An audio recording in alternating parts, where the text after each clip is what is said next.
Good afternoon. Welcome to today's advisor forum. My name is Ross Hopkins. I'm the director of the Academic Advising and Transfer Center. This forum is a general education sampler on the public issues area. Jenny Capps, an academic advisor in the Academic Advising and Transfer Center, will lead this session. Thank you, Jenny, for your willingness to facilitate the advisor forum, and to our presenters, thank you for being here, as well as our attendees. Jenny, I will turn it over to you. Thanks so much, and thank you everyone for joining us today. As you're aware, this is a general education sampler on public issues. If you're anything like me, you often have advisees ask you, which class should I take from this box?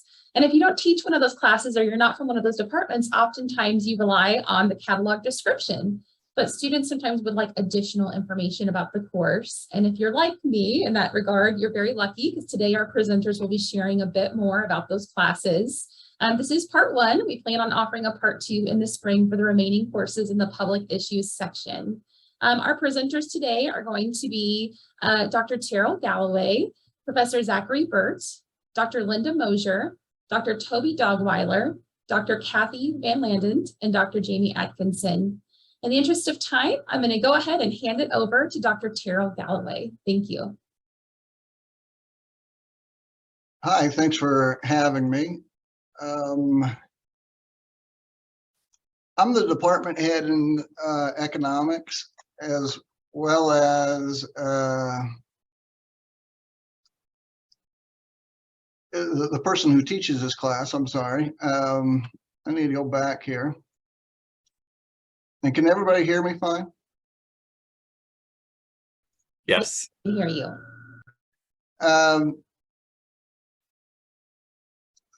So I can do a quick overview as soon as I launch this. The first thing I want to say is I think most people are more familiar with ECO 155 and 165, our principles of macroeconomics and microeconomics. Probably many of you had classes like that in your college experience. But the 101 class is really the best class, I think, for most students who are not either our own majors or business students. It's kind of more topical. The grades are generally better. It's less abstract. And frankly, I think it's a little more interesting for the students. And like I said, it really focuses on kind of real world issues that people see in the news every day and that affect students. I think it's a great gen ed course. It's a perfect fit for this category. You watch the news every day, and there's always economics in the news. But more than that, this is a class that wasn't kind of invented just for our public affairs mission in this gen ed category. This is a long-standing course in economics. Similar classes are taught all over the world. It's been an existing course for generations, partly because economics is so much a cornerstone of modern public issues and policy issues. So expanding on that a little bit, I think a lot of times when people think about economics and public issues and those kinds of things, the most obvious candidates would be something like international trade or unemployment or inflation or the things that you see in the news every day. But of course, economics is much more than that. So if you take something like environmental issues or climate change, generally, if you think about it, the root of most of our environmental problems, and definitely the heart of the policy solutions are most likely to have an impact, are going to be rooted in economics. And that's just one example. The same is true with issues like healthcare and housing, poverty, on and on. So that's kind of our approach in this class, is to tackle these problems that aren't narrowly economic, but we're taking an economic perspective. Here's a partial list of some of the topics that are covered in this class. Everything from minimum wage, education, healthcare, sports, Social Security, personal finance, all kinds of really topical and useful subject matter there. One of the things we were asked to talk about is these goals, kind of what are we trying to achieve in this class. And so for the, narrowly speaking, from an economic standpoint, what we really want to get across is a handful of the most important themes in the discipline. So we're not necessarily focusing on detailed graphs and things like that, like you might get in a macro or a micro class. But we are focusing on these big important themes, things like comparative advantage, incentives, opportunity costs, and things like that. And we're really trying to introduce students to an economic way of thinking about issues. So we take many of these thorny issues that are in the news, and we try to say, you know, the real world is nuanced. There's never a perfect policy, but if you want to have a sensible conversation, a good way to start is identifying the pros and the cons, the costs and the benefits, and looking at a variety of policy options. Among the things that are kind of counter. Hey, Dr. Galloway, sorry to interrupt, but were you sharing a PowerPoint? I thought I was. Okay, so we're not seeing anything, and I just wanted to let you know. I apologize about that. I apologize, and I'm trying to get back to my screen. I don't see why it was not doing that. Is that? No, you may have to swap presenter view at the top. There may be. I see it. Is that working now? Yes. Okay. Now we can see it. That's one of the things that I was worried about the video, but it was the slides that weren't showing up. Yeah, if you want to go in and do the slideshow view, that would be beneficial. Yeah. Is that better? I apologize. Yes. I thought that was working. That's great. Thank you. So among those things that we're talking about is we want people to kind of step back and be able to look at these pros and cons of different issues. I think sometimes the things that are counterintuitive that students don't always understand is that people can be selfish and pursue their own self-interest, and it can lead to these mutually beneficial outcomes and social progress. In kind of the more straightforward, kind of our traditional gen ed goals, the ones that we've identified for this particular class are using graphs and evidence and thinking critically, being able to articulate different policy solutions. So we try to give them a variety of different approaches, and they need to not necessarily agree with any of them, but they need to understand the pros and cons. Stepping back and examining their own preconceptions. A lot of people come to the class and they think they're liberals or conservatives or socialist or capitalist, and very often they're surprised at the implications of the policies that they think they support or think they're against. And finally, we want to encourage them to analyze how institutions, including government policies and markets and things like that, shape their behavior. Again, I apologize for the not being able to see my slides.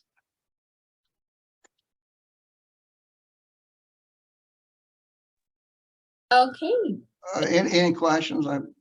Yeah, thank you, Dr. Galloway. I really appreciate you sharing some additional information about Eco 101. I often get questions about that class. If you do have questions for any of our presenters today, please go ahead and use the chat feature. If we have time at the end, we'll go ahead and address those questions. And if we don't, we'll send those out as an email to all participants. Thanks so much. Our next presenter is Professor Zachary Burt. Hello, everyone. Good afternoon. Let me see if I share my screen, if it's going to work correctly. We all hearing me okay? Yes. Let's see here. So let me get this up and share.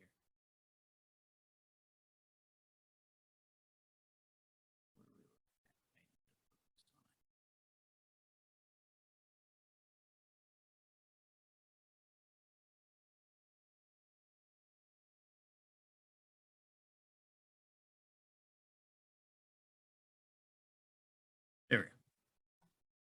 So with my time today, I get to cover my two gen eds that we cover within the kinesiology department within the public affairs group, which is going Sorry, to be. I'm just going to stop you real quick. It looks like maybe your slide, you're seeing your view instead of the full view. Oh no, am I switching it the wrong way? Okay.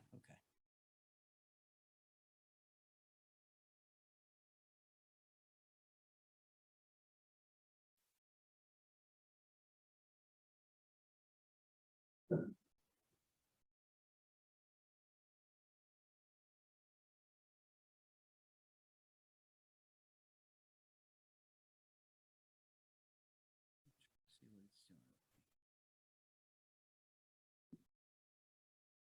me share this.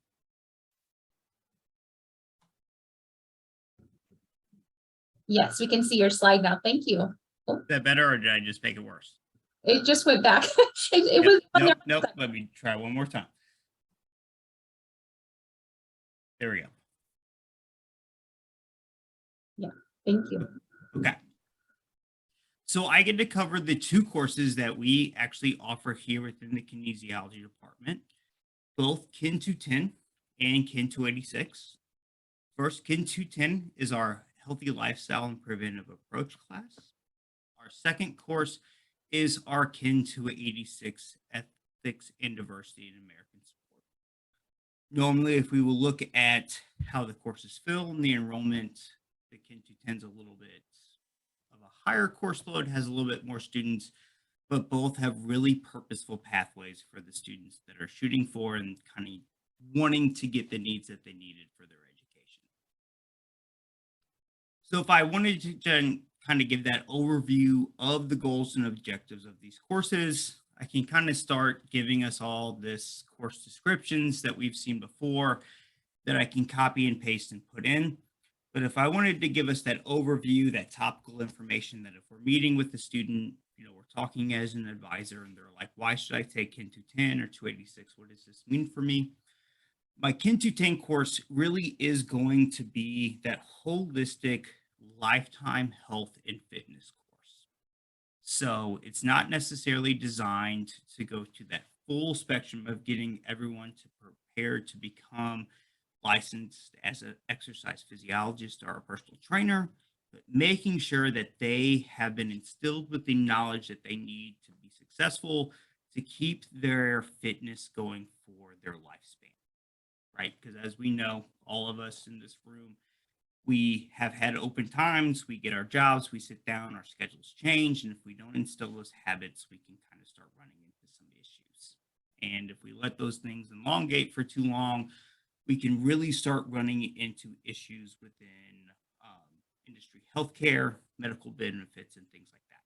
So if we look at that public affairs, why this would meet that need, is it's really trying to make sure that we're giving that knowledge base so people can be successful in their health and fitness through their full lifespan, not just on that performance side. If I would move over to 286, that is my Ethics and Diversity in American Sport course. It is a little bit different. It is not going to have that health and fitness spoke. Actually, it's really going to be covering topical events that are happening within sports, in its media, and its industry, and really making sure that we can identify that students are kind of seeing what's happening within that part. And I know that was kind of vague at first, but when I started here in 2016, that class very heavily talked about ideas such as Colin Kaepernick, if we remember, taking that knee or so, what that was going to affect the media in that time. And what we've seen going forward is that class has kind of left that spoke, and now we're looking at more things of talking about those athletes now getting to be able to be paid, portrayed in the media, looking at some of those other gender inequities and things like that. So it's really a relevant topic course that really looks at what's going on in current events and molding the curriculum to address that. So if we would talk about the modes of learning, if we would look at my Kin 210 class at first, it is a lecture and lab-based class. So we do have students come in 2 days a week, get a lecture. We also have students come in 2 days a week and go through a lab experience. and it's a little bit heavier more on the lab approach. So if I had a student that was ever kind of worried about something being too much exams, especially in that heavy exercise science part or so, we really use the lab to reinforce those concepts to make sure people are getting that experience that they need. Within 286, because it is such a more relevant course that is identifying, going over topics that are happening at current points within the media, it's a little bit more reflection based. So no one's going to just show up and take 4 exams. You know, we're going to put those lab experience or learning models in there for the students. I think anyone that has any interest in health, education, or working with people in that health or education spoke are going to benefit from these courses. And that segue helps me a little bit if I would keep bringing that up, especially if we're advisors kind of looking at that gen ed sheet or going forward. If we would talk about some major programs or so, my exercise science, my physical education folks are required to take 210. So if we have students coming in from high school or are undeclared, that is a pretty safe bet if they're thinking that part. So we can just streamline that. My recreation students also are required to take one or the other. You don't have to take one or. But other than that, that's going to be the other part that we would see that are the students that are fully required. Another thing that I can kind of bring up in the past I've seen are transfer articulation being a little bare, but we have a new department head and I think it's been a lot more open. So in the past, I used to always kind of recommend don't touch either of these courses till you got here at Missouri State. But in the last few months or so, with Dr. Burt being around, I think that's a little bit more open. So if anyone has students thinking of taking this course as a dual credit or something like that, but they're worried if it's going to transfer, please reach out to me and I'm happy to navigate that with you guys. But that is what I have for you all. Thank you so much. I appreciate that information. We'll go ahead and move to our next presenter, who is Dr. Linda Mosier. Hi, everyone. I am not going to show a PowerPoint or slides, and I'm going to hopefully move us along a little bit because I know there's a lot of people after me. So there are 2 English courses that are part of the public issues general education. And those are English 201, which is issues in popular culture, and English 222, which is writing for social change. And both of these classes allow students to build upon what they already know and what they're already interested in. So they're interested in popular culture. They would, they might be attracted to 201 if they're interested in social activism or social issues, and they would take English 222. And so the course draws upon what they already know and allows them to develop strategies to analyze and to go a little bit deeper. Okay, so more specifically, English 201 allows students to engage in public issues by examining a variety of cultural expressions from fiction, poetry, television and comics, to political discourse, video games, folklore, web-based media, and song lyrics. The course this semester is focused on music and song lyrics, but end of the semester projects allow students to engage in those popular forms that they're most interested in. English 222, writing for social change. I'm trying to talk about these 2 courses in similarities, even though they're very different. In that class, students research and they look at and they develop well-reasoned solutions to socially relevant problems. And projects in that class include blogs, proposals, op-ed pieces, and social media strategies. To kind of synthesize both these classes, both allow students to analyze models of particular genres, but to also engage in the practice of producing those kinds of things. And so for the writing of social change, they're looking at writing that engages or promotes social change in different areas. But then they're also able to engage in their own writing to influence social change as well. Okay, so for both of these classes, students who are interested in becoming involved or engaged in and seek skills to confidently join ongoing conversations about social issues. And these classes are also useful for students who want to improve their ability to communicate in their writing. I also want to say that both of these classes are relatively small, so they are 22 students, so that students can benefit from attention on individual writing and projects.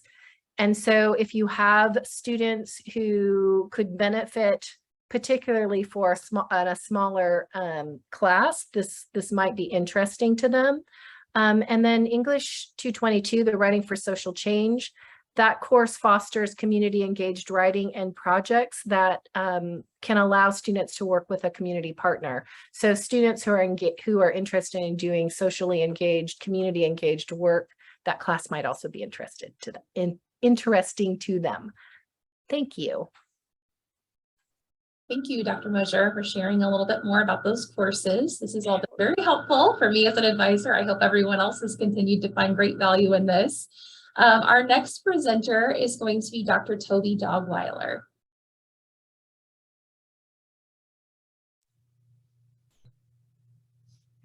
All right, I'll start let me share my screen.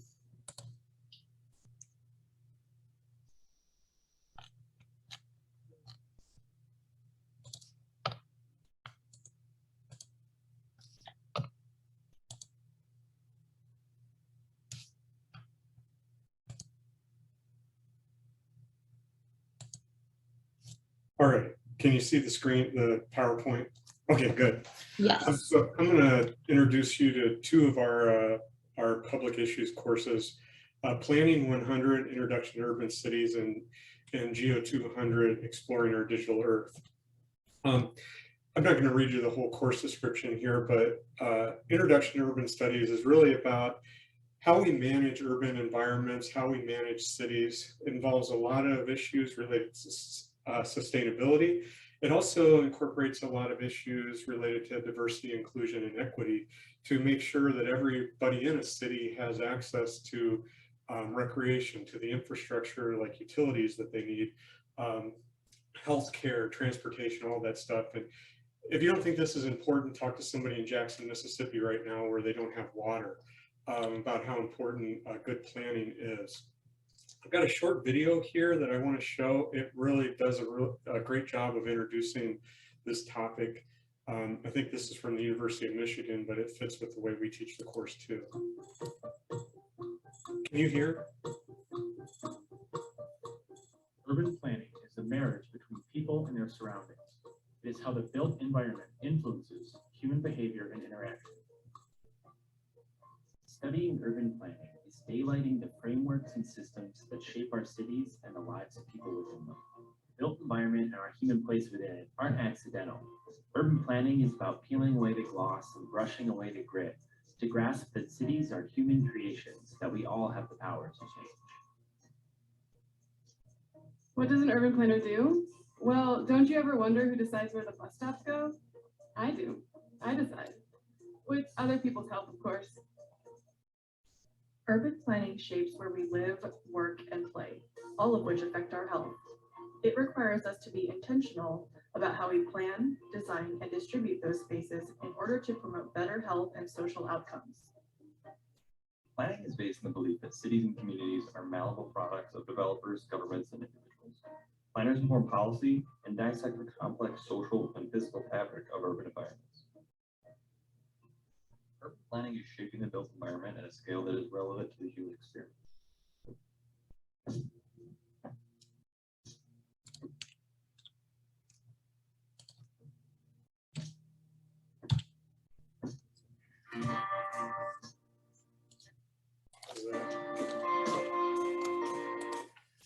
All right, if I can figure out how to get to the next slide.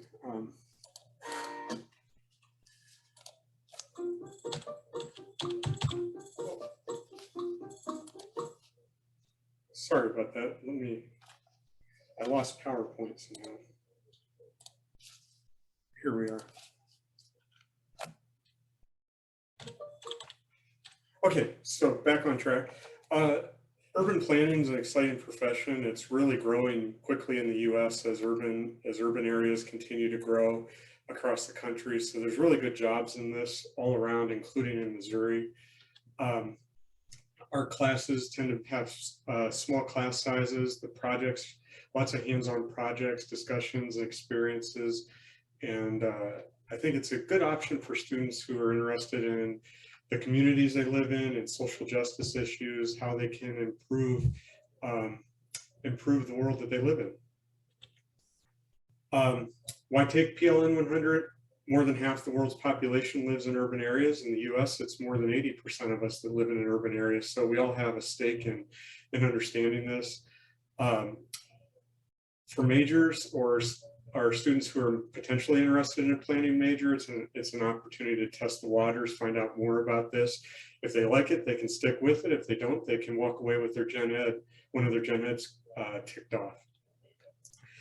I'll move to Geo 200, Exploring Our Digital Earth. So this is an exploration of geospatial technologies and how they sort of interact and interface with our daily lives. What is geospatial technology? So GIS is a computer-based mapping, analysis, and retrieval system. Basically, it's the way you analyze any location-based data. And a good example of this would be Yelp. If you've ever used Yelp or even Google to find restaurants that are nearby when you want to go out to eat, you're using a GIS to find a type of restaurant and a location that's near you at a price point that you're interested in, and maybe you want it to be open. Those are all attributes about that data. Remote sensing is the acquisition of data and imagery from the use of satellites or aircraft, and GPS you probably know at least a little bit about. So who uses this stuff? You do. You might not realize it, but almost every day in your life, you're using some form of geospatial technology. I gave some examples there, but it's used in archaeology, planning, environmental monitoring, forestry, a whole list of things. And some examples that are contemporary right now. This is the Johns Hopkins coronavirus task, or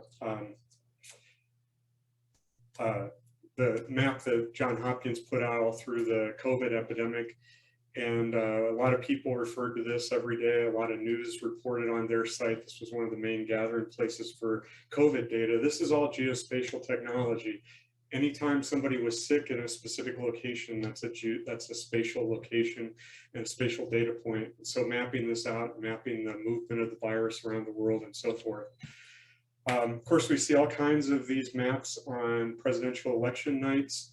And understanding why the map in the lower right is maybe a better representation than the map in the upper left of the presidential outcome. The election is a topic that would be appropriate for this class because it's not just about the data, it's about how we present that data, how we map it, how we analyze that data. I mentioned archaeology. It's used in lots of different disciplines. So this is a map of archaeology sites in Greater London that can be used to predict new maps or predict new locations where things might be found, or understand patterns and why things are located the way they are. Other examples, forest fire, wildfire risk. This is a map of Virginia showing wildfire risk. Lots of data goes into this to come up with this final analysis. So students go through that sort of process. Talk about how we capture this data, everything from airplanes to satellites to drones. And then some of the applications, how 3D models are made using photography.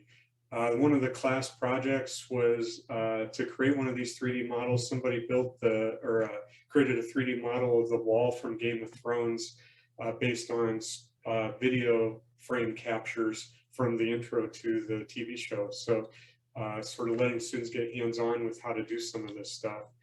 And more and more, we're starting to move into virtual reality applications and incorporate that into the course as ways to analyze the data in a even more sort of holistic way. So I take it, anybody who takes the course will better understand the way spatial data is used in their everyday lives and the applications for that. And of course, like all of our majors in my department, very few students know about them before they get to college. So it's a great way for somebody who's maybe geospatial curious, who maybe's heard a little bit about it to test the waters and think about a major. So let me release the screen.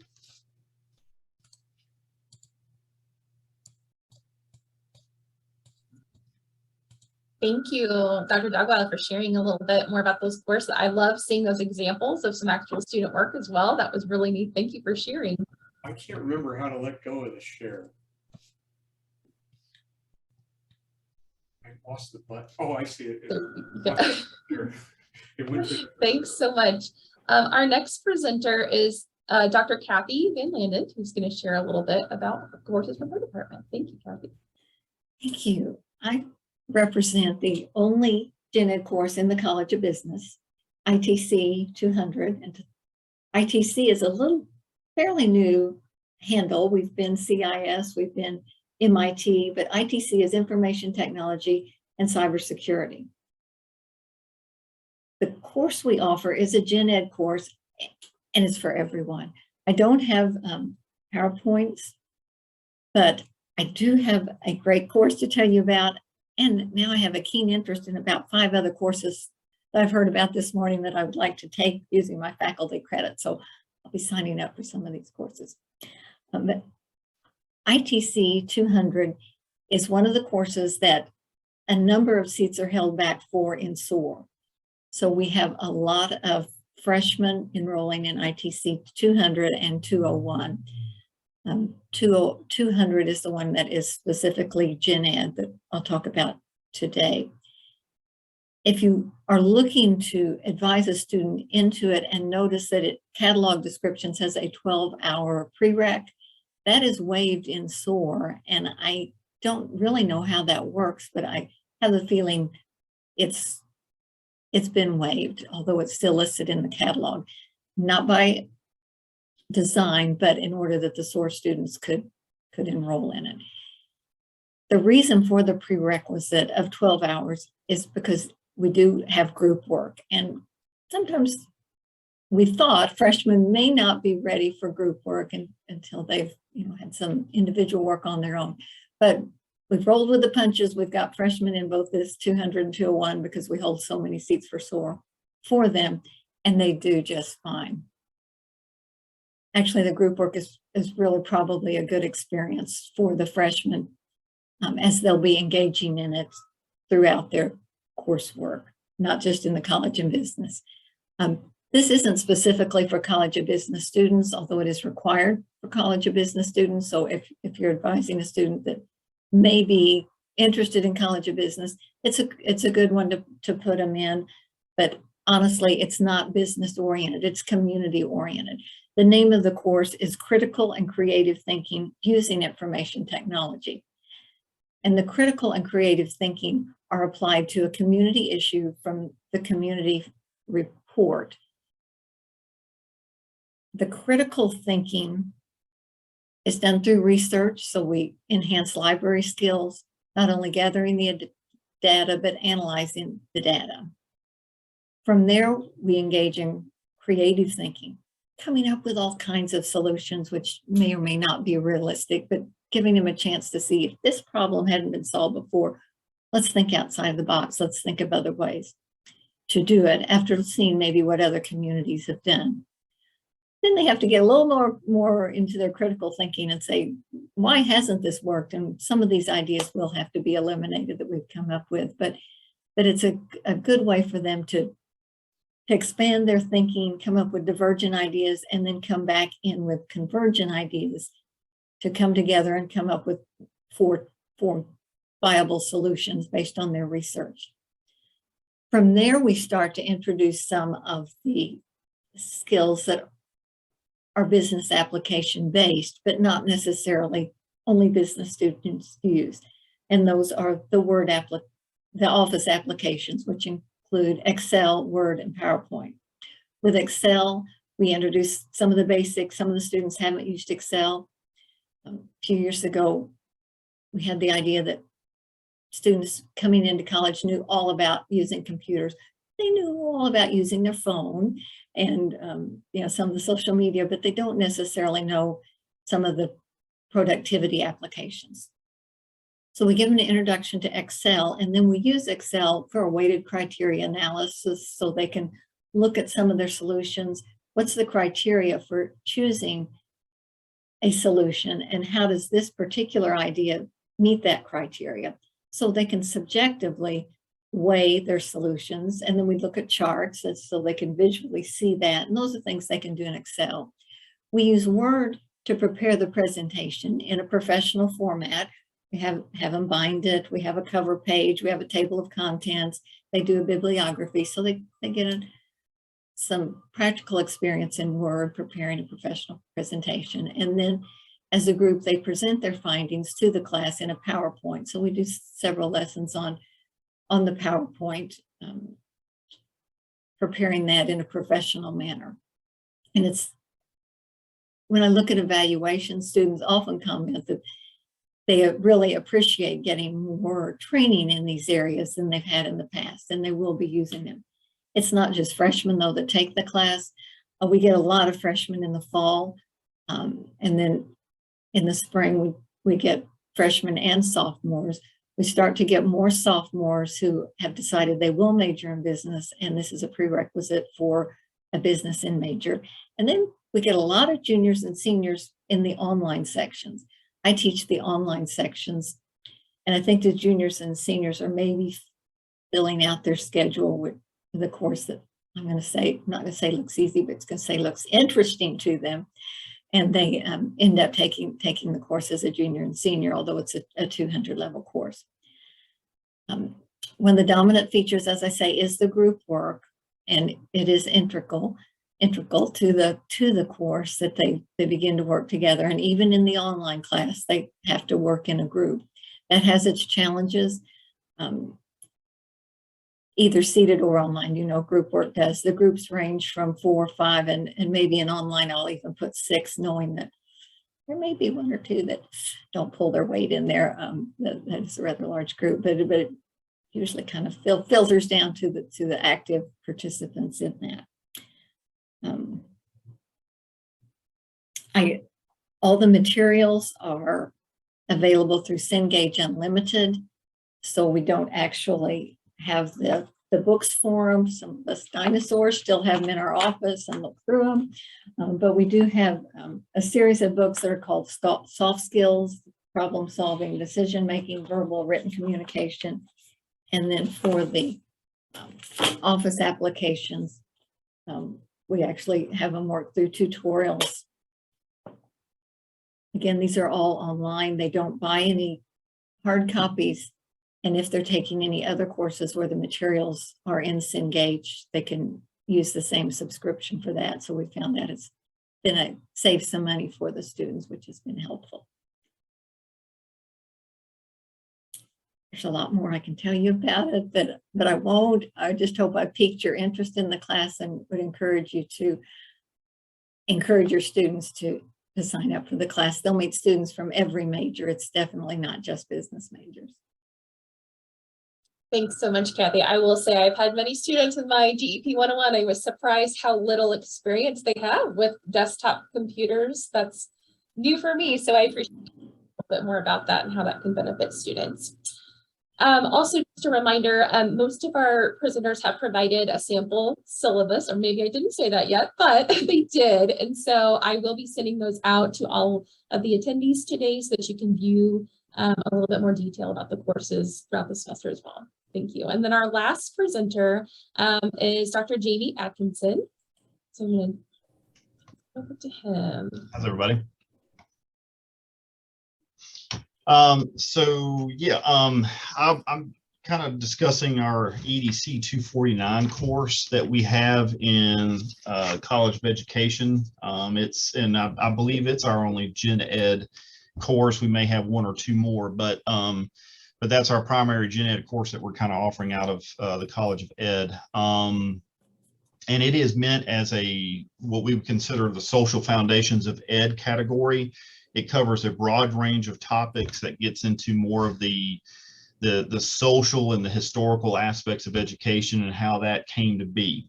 And as many of you know, living in the society that we're in right now, education is often the site of a lot of cultural conflict.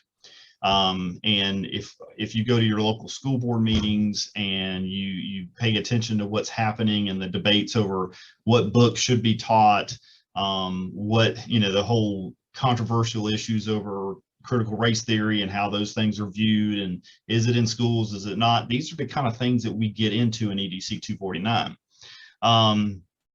I have kind of morphed this course a little bit over time since I came on board in 2018, and I've tried to turn it into more of a kind of like a critical dialectical approach where we're having conversations. We're having less busy work and we're having more conversations. We're having more debates. And it gets into everything from discussing equity and privilege to understanding why the curriculum is even being taught the way it is, to who chooses what's taught, who makes the ultimate decision on what counts as knowledge and what does not count as knowledge. There are arbiters of that out there. And so how are we thinking about that and how are we discussing that? That's what we primarily do in 249. One of the other things that I have my students do is a critical self-narrative. Every one of us, even the ones that are on this Zoom call right now, we have all sat through schooling in some form. So it has touched everybody at a social level. And so we all have our own experiences. We have, whether it's private school or public school, some folks have been homeschooled. What does all that look like? And so I have all the students bring in those narratives, bring in those critical self-reflective pieces to think about how that has, changed their attitudes towards education. The course is open up, of course, to everybody. I still have I would say over half are usually still folks that are planning on going into education, but we have folks from across the campus that sit in on this class and take this class. And what I tend to find is most people had no idea that all of these issues were embedded in education. The fact that it is political, it is social, all the cultural conflicts and issues that come up in it. And so I've been really trying to change the course, not any degree that I would have to change it in the catalog or anything, but the type of things that we do in the class, try to make it more conversational, let the students bring in what's happening outside. What are they seeing back home in their school districts? What are their parents talking about? What are their families and community groups talking about? How does all that reflect on what's happening in education?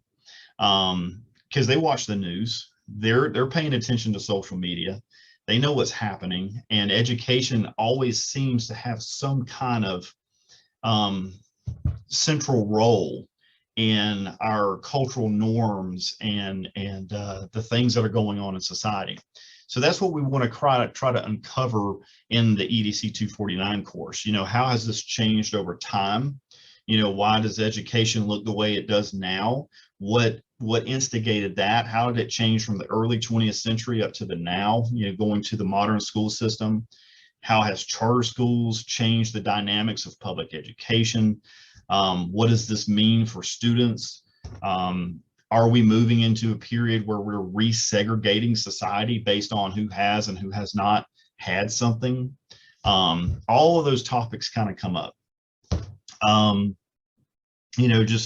We even get into issues of immigration and privatization, and we talk about the business of schooling, what Joel Spring calls the economization of schooling. We even feel that effect here in higher ed. There's a level of economization that happens in higher ed. And so we talk about it all the way from K through 12, all the way up to our higher ed, looking at how the history and the socialized process of schooling has changed over time.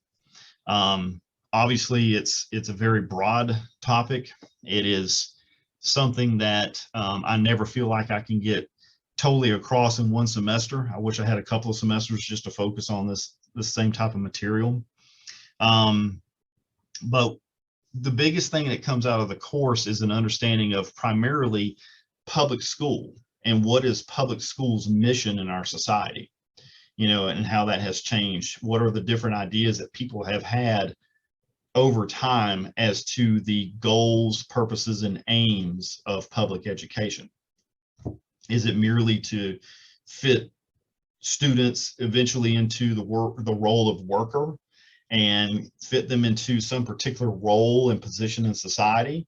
Or is there something more to it? Do we still have those Enlightenment ideas that first started even in the founding of the country? Do those permeate education? And so we get into a debate about that type of stuff.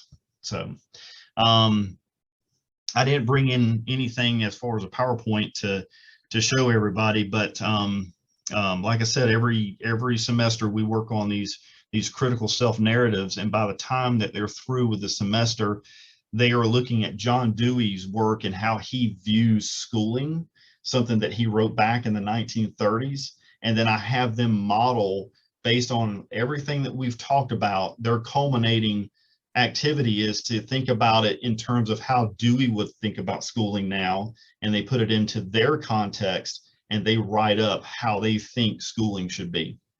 And so that's where we end up at the culminating effect. But we get into everything in this class because there again, education touches on everything in society. So thank you, Dr. Atkinson, for sharing a little bit more about that course. That concludes all of our presenters for today. If we have any questions that anyone would like to ask about any of the courses or anything that was talked about today, now would be the time to open up for questions. I do also want to mention that Dr. Galloway provided some additional information in the chat about the course he covered today, ECO 101, if you'd like to read a little bit more about the modes of learning that happen in that course. real quick, Jenny, I'll send you my I know I haven't sent my syllabus to you, but I'll send one to you. Yeah, thank you. I appreciate that. And I will be sending out those examples to participants so that they can view more about each of the courses that were talked about today. Thank you. Are there any questions for any of the presenters? If we don't have any additional questions, before we end the forum today, I just wanted to hand over to one of the advisors in our office, Darren Weinberg, who wanted to mention a little bit about our online major declaration form so that you're all aware of that and you can make that resource available to your students. Darren. There we go, found the unmute button. So one of the features that we've added to our website, if I can also get the screen sharing working correctly here. We needed a way to make sure that students could access our major change functions, and to do that in an easy way, but also so we could get the information to process. So on our website, here we go, you should be able to see it now. Under the how to declare or change your major, minor, or certificate, our preferred method now is actually our online form. It's a Microsoft form we've created, kind of like a choose your own adventure story. So in the form itself, we have, it's about 90 questions long, and I know that makes even myself cringe a bit, but most students filling out the form will answer about 10 of those based on their choices. So we capture the information we need to identify the student, check to see if they're in the honors college. We ask what they'd like to do. And then the students get to pick from the list of majors, from the list of minors, certificates. We can also provide messaging for which office will assign their academic advisor, how can they contact that place and get more information, if their intended major requires an audition. Lots of information built into the form itself to help the students work through the process. We use the same form in our office for our student workers as students walk in to make changes. So this has helped us take processing of changes from multiple business days down to usually by the next business day, if not within minutes of them submitting the form. So that helps students get to the place they need to be, helps us adjust the advisor assignment, really has sped up the process, also allows students to do it while they're thinking about it. Have had some requests put through in the middle of the night. Like they would not have been able to walk into our office to do that at that time. So we also have a QR code on the website. So if a student is sitting with their advisor in an office, the advisor could have them scan the QR code, answer the questions on their phone, and submit it to know that it's been done. Or the advisor can access the form, type the answers in on behalf of the student, fill in the student's information, and submit that. We can process it. Everything works through Office 365, so it has the authentication, the security information built in, mobile friendly, and then also being a Microsoft form, it does have accessibility and reader capability built into that. So just a great way that we've been able to increase availability for our students to do that process. Another thing very quickly, I promise Jenny, I'm watching the time. A new feature on advising notes. We have been able to work with computer services and can now show for advisors who have online calendars, whether it's You Can Book Me, Calendly, really any online calendar booking system that is web-based, we now can put that link into Banner, store it kind of like a website, email address type thing, and then pull that into advising notes so your assigned students can access your booking calendar straight from advising notes. Currently for the primary major assigned advisor, but if you have, if yourself, any colleagues, anyone in your academic departments, if they use the online booking calendar and would like to have that added into Banner so we can add that to advising notes, right now, the easiest way is to email me directly, Darren Weinberg at MissouriState.edu. I just need a BearPass number and the link you would like to include, and then I can plug that straight into Banner. Eventually, that will be part of the self-updating part where anyone can access that on their own to plug that into Banner. But at the moment, I've just taken on I'll help get that out there for everyone. So if your link has changed, if you want to add a link, happy to do that. And then we can help students make connections that much faster. Thank you, Darren, for sharing that really helpful resource out to all of our attendees today. I just want to say one more time, thank you so much for those of you who presented today. I know as an advisor, I feel so much more prepared to talk about your courses, to help students understand better what they will be learning and make a choice that's appropriate for them from the public issues box. So thank you so much for being here and sharing with us today. As a reminder, we will have a part 2 for the additional courses that were not covered today. Stay tuned, that will be in the spring. So you will see some additional information about that coming at a later time. And I will make sure that each of you get the syllabuses that were provided. So thank you very much. Okay, thanks everyone. As a reminder, our next advisor forum is again this Thursday in person.